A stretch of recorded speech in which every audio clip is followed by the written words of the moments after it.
Bom dia, boa tarde, boa noite, tudo bem com vocês? Meu nome é Joca Rios e o vídeo de hoje é sobre você foi programado para ser burro e pobre no Brasil. Exatamente. Gente, eu não sei se eu já falei aqui para vocês, mas eu sou formada em História, licenciatura em História e também Pedagogia. E tenho uma pós-graduação em História e Cultura Afro-Brasileira, né? Sou professora e lecionei durante 6 anos.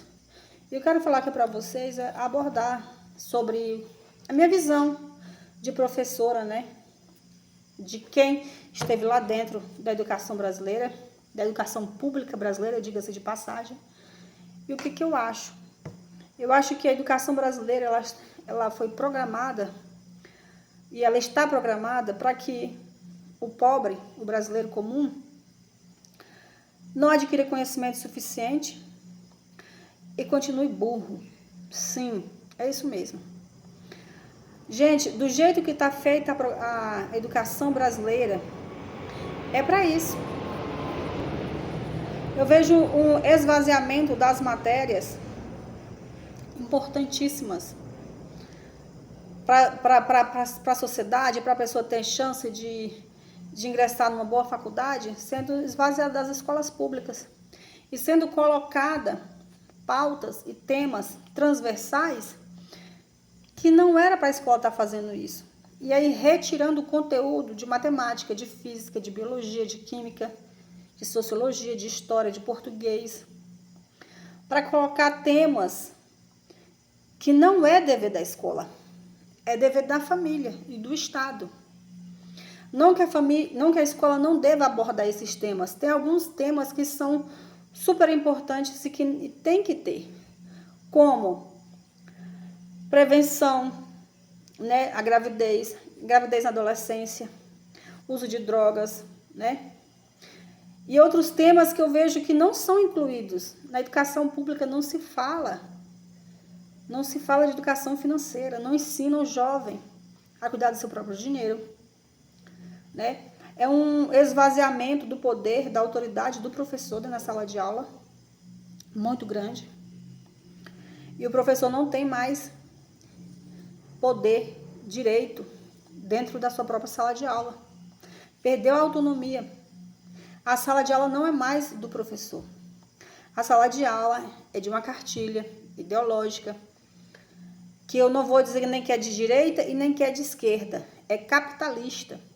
E dentro do capitalismo, a direita e a esquerda trabalham junto para a manutenção do próprio sistema. Como é que você vai encher uma escola, uma aula, um dia de um aluno com tantas demandas inúteis, roubando conteúdo importantíssimo para esses alunos? Eu trabalhei numa escola no interior e apesar de que o MEC é maravilhoso, eu não vou criticar o MEC, né? Porque o MEC tem ideias muito boas e a educação no papel no Brasil é maravilhosa, só que não funciona na prática por causa da corrupção. Eu trabalhei numa escola, o MEC fala assim, ó, que as escolas que são do campo, elas deveriam ter o seu próprio calendário. O seu calendário deve ser ajustado conforme as colheitas. Mas isso acontece na prática?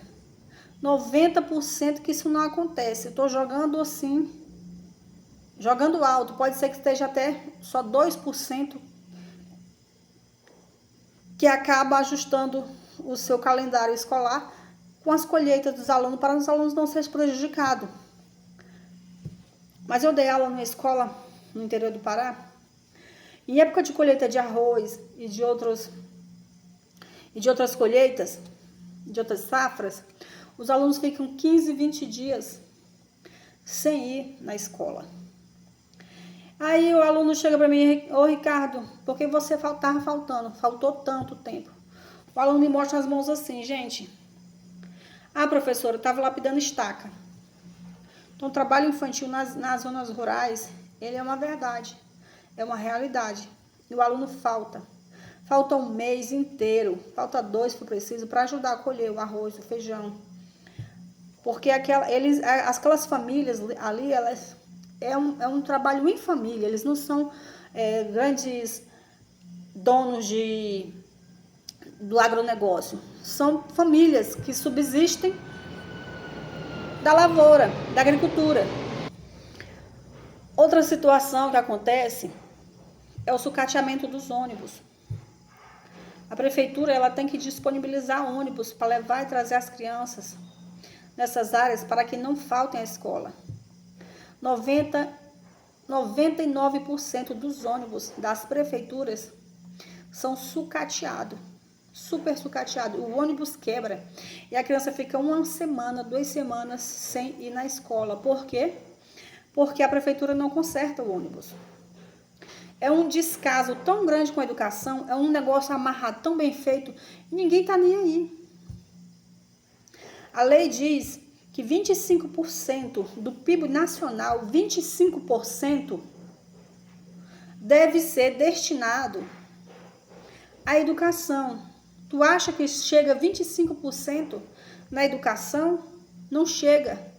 Não chega porque quando o governo federal manda, até chegar lá na sala de aula, mano, prefeituras, estados, secretários e outros mais já roubaram.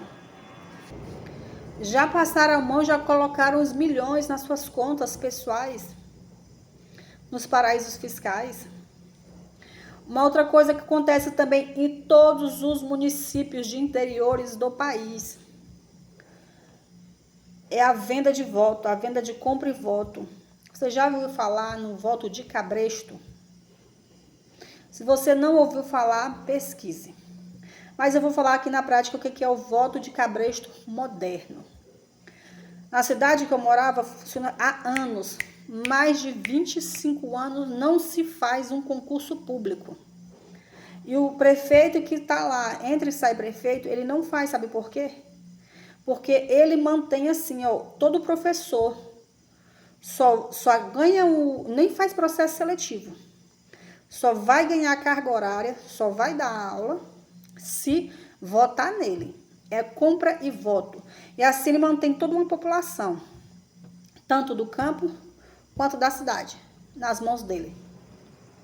E toda a prefeitura é comprada, todos os funcionários da prefeitura é comprado através do voto de cabresto. Ou seja, você votou em mim, eu mantenho o seu emprego. E é dessa maneira que funciona. E eu vi, gente, coisa de doer o coração. Pessoas mal formadas, pessoas que mal sabem escrever, mas estão lá na zona rural dando aula para o filho. Porque na zona rural a maioria é analfabeto. A maioria das pessoas são totalmente analfabetas, outras semi-analfabetos, analfabetos funcionais. E a professora na educação infantil, 2 professoras, escrevendo a palavra mãe, eu te amo, ensinando as crianças a escreverem errado. Escreviam assim, M-A-I-T-I e a palavra amor, com R no final. Eu quase caio para trás. E a outra ensinando as criancinhas a fazer separação de sílaba totalmente errado. Professores que não sabem o básico do básico do básico do básico. Você faz foto, você leva na Secretaria de Educação, você fala, ó, não tem condição dessa pessoa estar dando aula para essas crianças. Mas vai ficar dando aula, sabe por quê? Porque essa professora que fez um magistério EAD nas coxas e fez provão ou comprou o seu diploma de ensino médio, porque isso acontece à torta e à direita nesse país,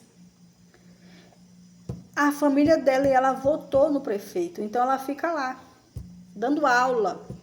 Essa é a realidade de todas as cidades dos interiores do Brasil. 95%, eu te falo. Há um descaso. Gente, é triste, cara. Alunos meus com 18 anos de idade, o menino no 6º ano, 18 anos de idade, não conseguia sair do 6º ano. Por quê? Não sabe ler e escrever. Esse sistema de progressão que fizeram para a educação brasileira alguns anos atrás estragou demais a educação brasileira. Por quê? Isso, diga-se de passagem, foi criado pelo governo do PT, tá? Eu não vou aqui dizer, eu sou de direita, sou de esquerda, eu não vou me posicionar, mas foi sim criado pelo PT. O que é o sistema de progressão dentro da educação? O aluno está no primeiro ano, ele aprendeu ou não aprendeu, o professor tem que passar o aluno para o segundo. E aí vai passando para o terceiro. E aí vai passando para o terceiro. Por quê? Porque existe uma meta que a escola, nenhuma escola no Brasil pode reprovar certa porcentagem de alunos. Por quê? Porque para os dados lá fora, nós temos que dizer que o Brasil venceu a repetência. Mas o aluno na prática não está aprendendo, gente. Isso é só para registro, é só para registro. Eu cansei de levar pressão de diretor e diretora falando assim, das escolas que eu trabalhei, não, mas não podemos reprovar, só podemos reprovar até tanto por cento. Nós temos que passar pelo menos mais de 75% do aluno. E o aluno não queria nada com nada. O aluno só atentava, atrapalhava a aula, brincava o ano todo, ou simplesmente sentava e não fazia nada. Mas eu sou obrigada, como professora, a passar esse aluno. Então, são N problemas. E aí, esse aluno, aí o que se fala? Se fala assim, não, ele não aprendeu esse ano, mas no outro ano ele aprende. E aí, assim, é que ele vá aprendendo com o tempo. Eu não acho muito bacana ficar repetindo. Aquela criança que não aprende, tipo assim, no primeiro ano, no segundo. Não, mas dá para repetir ele mais uma vez, não dá? Então vamos repetir mais uma vez ele para ver se ele aprende. Ou muda-se os métodos. Vamos criar uma nova maneira. Mas os professores que estão dentro da sala de aula, a maioria, nem didática tem para ensinar os alunos. Eu tô falando, gente, de interior de Brasil. Nas capitais eu sei que é mais diferente, há uma fiscalização maior. Muitos professores que estão cansados da sala de aula, estressados, sobrecarregados, desrespeitados, desvalorizados e não estão nem aí, sabe? Não estão nem aí, não. Eu passo aqui meu conteúdo, dou minha explicação, aprendeu, se não aprendeu, não tô nem... ele não se dói. Tem professor que não se dói, se o aluno no futuro vai se lascar. Porque tem professor que se dói na alma do professor olhar para um aluno e falar assim, e ver que ele não... Esse aí tá indo pelo caminho errado, esse aqui... Dói demais, cara. Pra mim, me dói. Então, você encontra meninos lá no 6º ano. Gente, mas se ele não aprendeu, se ele for passando progressivamente para outras séries, e para outras séries, e para outras séries, se ele não aprendeu aquilo, ao próximo ano vai ser coisas mais complexas. Como é que ele vai ter cognição para desenvolver o aprendizado? Ele não vai ter. Então... A educação brasileira é feita para te manter burro. Todos os políticos sabem disso, eles não estão nem aí. O seu filho está estudando em escola pública. Se você não ficar em casa, no pé dele. E agora aqui eu vou dar uma responsabilidade para os pais também. Se você, pai, você, mãe, você não tira 30 minutos do seu dia. Isso é mais na educação infantil, cara. Se você desenvolve, se você todo dia, pai e mãe, tira 30 minutinhos pro seu dia, todos os dias, tem tarefa da escola ou não, compre um livro e ensine seu filho a ler, a escrever, a contar. Ah, mas você é um pai que, não, mas no ensino médio eu tive dificuldade. Mas você sabe explicar coisas da educação infantil, do primeiro ano, do segundo ano, do terceiro ano. Se você fazer isso todos os dias, o seu próprio filho vai desenvolver naturalmente. Mas o que há de pais irresponsáveis, bortileiro, que não querem perder 1 hora do dia, 30 minutinhos para educar os filhos, para ensinar o filho, e deixa tudo por conta da escola. A probabilidade de teu filho nunca fazer uma faculdade, ser um semi-analfabeto, CLT pro resto da vida, é quase 100%, querida. Querido. Faça alguma coisa pelo seu filho. Ai, mas eu tenho preguiça, não tenho paciência. Pague uma escolinha, aulas particulares, pelo menos uma vez na semana, uma aulinha de reforço. Porque às vezes você gasta dinheiro com coisa que é coisa que não é tão importante quanto isso. Uma roupa, um sapato, uma bolsa, né? Um videogame. Invista no seu filho, na educação do seu filho. É o mínimo que você pode fazer por ele, é investir na educação dele. Toda criança que o pai e a mãe ajudam em casa, nas tarefas de casa, e todos os dias tira 30 minutinhos para explicar alguma coisinha ali, aquela criancinha mesmo, eu tô falando da criancinha que tá no pré-1, no pré-2, que você vê que seu filho tem 7 anos, não tá aprendendo a ler, sente todo dia com ele, vai. Do jeito que você aprendeu a ler, ensina ele a ler, mesmo que seja um método tradicional, né? Mas ensine ele, do jeito que você aprendeu, ensine. Porque ele vai conseguir caminhar com as próprias pernas. Toda criança na escola pública que o pai e a mãe ajudam, ela passa na frente de todas. Ele é um excelente aluno, ele faz faculdade, mas o Estado abandonou e os próprios pais abandonaram. É muito triste. E aí você cresce uma sociedade que você só é feito por gente burra, gente que só pensa em tigrinho, gente que só pensa em baile funk, gente que só pensa em ostentar. Menino que mal sabe escrever, que não sabe interpretar um texto. Pessoas burras. Cara, porque nós brasileiras, 90% da população é tudo burra. Gente que odeia, que passa o ano todo, que odeia ler livro.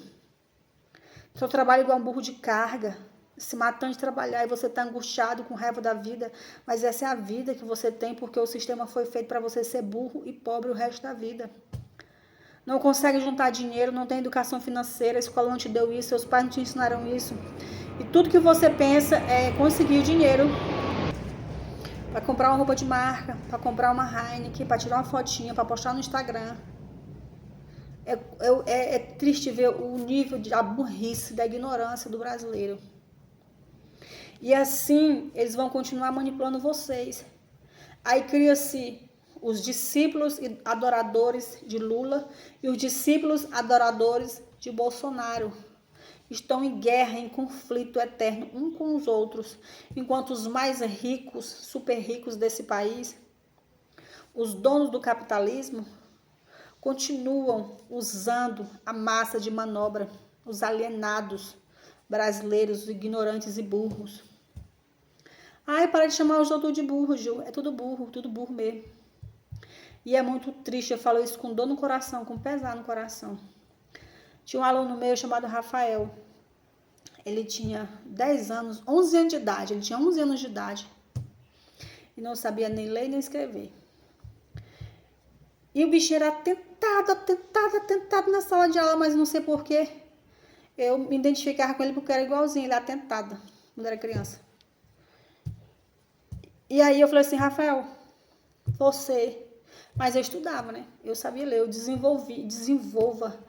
Olha, gente, se você desenvolver a paixão pela leitura do seu filho na infância, seu filho aprendeu a ler, compre livros de conto de fada, livros de historinhas e peça para ele todos os dias. Gente, é 30 minutos. As historinhas de criança, assim, é 3 parágrafos, é tão pequenininha, é 10 linhas. É rapidinho. Você fala assim, meu amor, lê para mim essa história. A criança que está aprendendo a ler, ela tem prazer. Minha filha aprendeu a ler. Eu ensinei ela em casa a ler e escrever. Ela tem 6 anos. Ela já sabe ler e escrever. Aí eu sento e falo, amor, lê uma história para a mamãe. E ela lê. É um livrinho que tem 365 histórias. No ano, todo dia ela vai ler uma para mim. E ela lê. Gente, não vai 30 minutos. É 10 minutinhos. Eu dei tempo de qualidade, eu dei afeto, eu dei carinho, dei atenção e tô fazendo essa menina ler. E ela tá lendo. A interpretação de texto, ela só é desenvolvida com a leitura. Se você lê um texto e você não sabe interpretar, é porque você não tem hábito de ler. E esse Rafaelzinho, eu falei assim, Rafael, na hora do recreio você não vai brincar.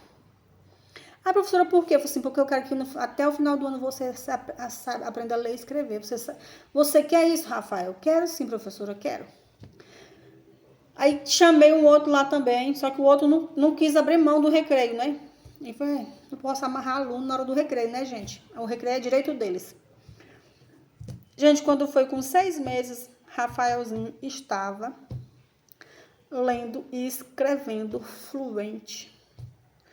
E esse menino no 6º ano passou por todas as séries sendo empurrado. Gente, a educação no campo é triste. É triste porque é a pior educação que tem no Brasil. É pior do que a educação na cidade. Uma das cenas que mais me comove, de que eu me lembro assim com prazer. Aí falou assim, professora, eu vou lhe dar um presente da educação, a memória afetiva que eu tenho muito forte. É disso que aconteceu, que eu vou contar aqui agora, né? Você aceita, professora, um presente? Eu falei assim, aceito. O ônibus pegava todos os professores que moravam na cidade, né? A gente ficava a semana toda lá, era uma região isolada, nem pegava internet nem nada. Aí ele falou assim, aceito. Aí era dia de voltar para a cidade, né? A gente voltava na sexta, de tardezinha, né? Às 5 horas, 5h30, tava voltando para a cidade. E no domingo já tava voltando também. Domingo, 4 horas, tava voltando para a roça de novo. Tô eu dentro do ônibus, gente. O motorista andando, foi quando eu escutei aquele barulho. Professora, professora, para o ônibus, professora. Quando eu olho na janela, gente, aquele monte de poeira na cara do Rafaelzinho. Rafaelzinho com a galinha preta atracada aqui no braço. Para o ônibus, para o ônibus, motorista. Para o ônibus. Rafael sobe o ônibus. Tá aqui, professora, o seu presente. Uma galinha caipira preta. Em agradecimento, porque ele aprendeu a ler e escrever.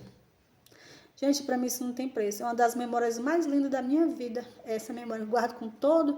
Me senti assim tão realizada, sabe? Me senti tão realizada. O meu aluno aprendeu a ler e escrever. Para quem ama a profissão, gente, sabe o valor que isso é. Mas é uma profissão tão desvalorizada, né? Eu andei pela minha cidade com a minha galinha caipira, toda orgulhosa. Mérito meu. Aquela galinha caipira foi mérito meu. Porque o Rafaelzinho aprendeu a ler e escrever. Mas eu não dou conta de todos os alunos que escapam. Um professor não dá conta de salvar todos. Não dá, gente. Não dá. Eu salvei o Rafaelzinho e salvei alguns outros, né? Mas é muito triste, gente. Você que é pobre, coloque seu filho para estudar. Fique no pé dele. Não dê esse lá para seus filhos, não, gente. Não dê esse lá para seus filhos. Ensine o seu filho que o dinheiro que ele ganha, ele tem que tirar pelo menos 10% e guardar todo mês, né? Adquira o hábito de ler. É muito triste uma nação que não lê. O Brasil não vai andar para frente. O Brasil não vai andar para frente, sabe por quê? Porque não está investindo em educação. Porque negligencia a única coisa que realmente pode mudar uma nação, que é a educação. O que muda um país é mudando a educação, é investindo pesado em educação. Se não investir em educação, não tem para onde ir. É por isso que os filhos dos pobres não têm chance em universidades públicas. Porque é uma educação feita para falir. Para o pobre continuar pobre.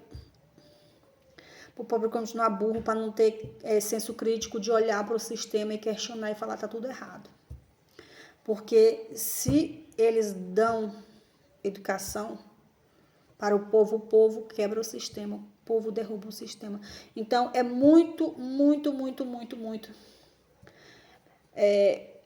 pertinente para eles manter o povo assim, burro.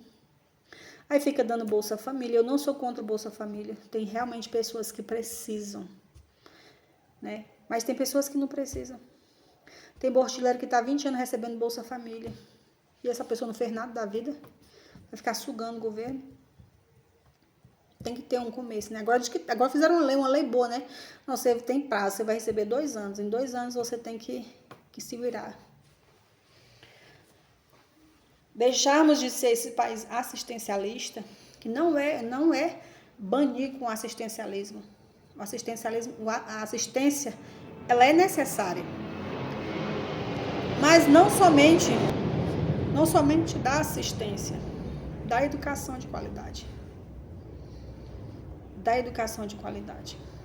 Porque quem é professor de escola pública sabe que os alunos mal sabem, os alunos do nono ano não sabem interpretar o texto, e se estão lá tive aluno no nono ano que não sabia ler, gente. Você pede para o menino ler alguma coisa, e o cara não consegue ler, fica 10 minutos para ler um parágrafo. Uma leitura mal. Então, o vídeo é sobre isso, é um desabafo. Se você tem filho, invista nos seus filhos. Dê tempo de qualidade, ensine eles a ler. Se você não tem paciência, o filho é teu, a responsabilidade é tua. Não é filho de chocadeira. Pague alguém, uma escola, um professor particular para dar aula de reforço. Principalmente na educação infantil, porque é a base. É a base. A base está na educação infantil. É na educação infantil. Fundamental 1, muito importante. Fundamental 2.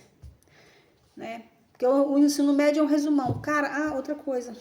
Que ensino médio é esse, gente? Que ensino médio? O ensino médio no Brasil é a pior etapa da educação nacional. É a pior, por quê? Os meninos que estão no ensino médio, na escola pública, matam aula, estudam e trabalham, ou é uma evasão terrível. São todos, a maioria burra mesmo, não sabe fazer um cálculo, não sabe nada, passa colando. E quando termina o ensino médio, eles não têm o que fazer, cara. É muito triste ver nas escolas dos interiores do Brasil, porque são cidades que não têm estrutura para absorver a mão de obra. E estou falando de mão de obra de CLT, mão de obra barata. Nas cidades do interior do Brasil não tem trabalho, não tem emprego.